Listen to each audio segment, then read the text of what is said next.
Shalom mes bien-aimés de partout où vous êtes. Soyez richement bénis par ce message que nous sommes sur le point d'écouter. Je suis sûr que Dieu va te bénir ce matin, je ne sais pas ce soir, dépendamment de l'heure à laquelle il fait chez vous. Et entre-temps, je bénis Dieu pour cette grâce qu'il m'accorde une fois de plus, votre frère Patrick Tuyizere, de passer encore ici pour vous partager ou alors pour qu'on partage ensemble la parole de Dieu. Aujourd'hui, nous allons apprendre sur le seul médiateur. Nous allons apprendre sur le seul médiateur qui est Jésus-Christ de Nazareth. Le seul médiateur entre les hommes et Dieu. Amen. Mes bien-aimés, quand on parle du médiateur, on fait allusion à quelqu'un qui vient pour faciliter quelque chose. Là où il y avait peut-être un petit couac, il vient pour faciliter les choses. Il vient pour rendre des choses beaucoup plus simples. Amen. Là où c'était compliqué, là où c'était difficile. Alléluia. Il vient pour les rendre faciles. Amen. La Bible dit, car Dieu a tant aimé le monde qu'il a donné son Fils unique afin que quiconque croit en lui ne périsse point, mais qu'il ait la vie éternelle. Jésus-Christ est venu dans ce monde pour simplifier la marche vers le ciel. Jésus-Christ est venu dans ce monde pour simplifier, pour démystifier le ciel.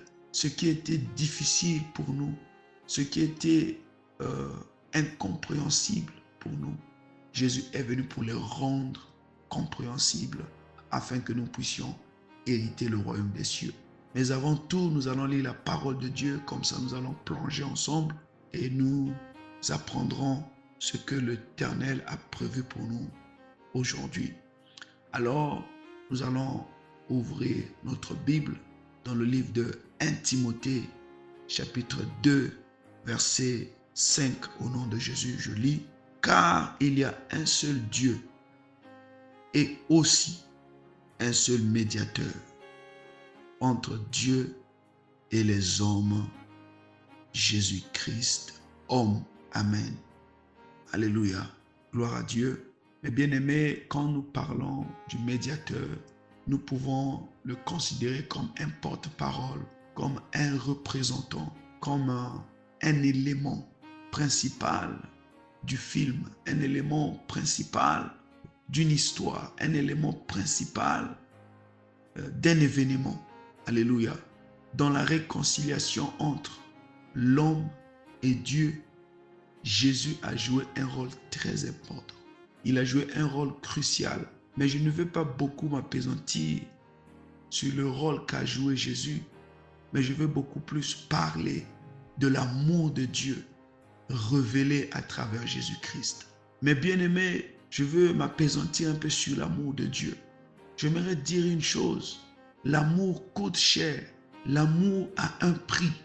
L'amour n'est pas quelque chose de moindre, l'amour n'est pas quelque chose de moins cher, mais l'amour, sur toutes ses façades, l'amour coûte cher. L'amour a coûté Jésus. C'est par amour que Dieu a donné Jésus. Amen. Il n'a pas juste envoyé Jésus, mais il a donné Jésus pour qu'il vienne sur terre afin de passer pour rançon, pour que toi et moi nous soyons sauvés. Jésus a payé le prix de l'amour qu'il avait pour l'humanité.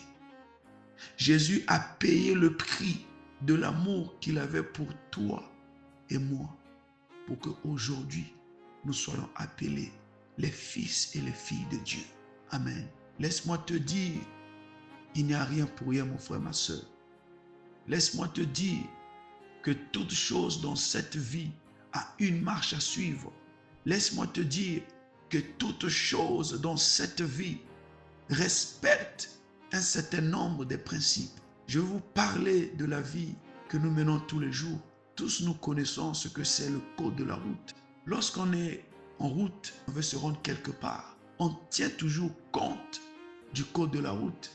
On tient toujours compte des obligations qui régissent le code de la route. Nous respectons cela et c'est ça qui nous mène à bon port. Nous respectons le code de la route. C'est ça qui nous aide à arriver à destination.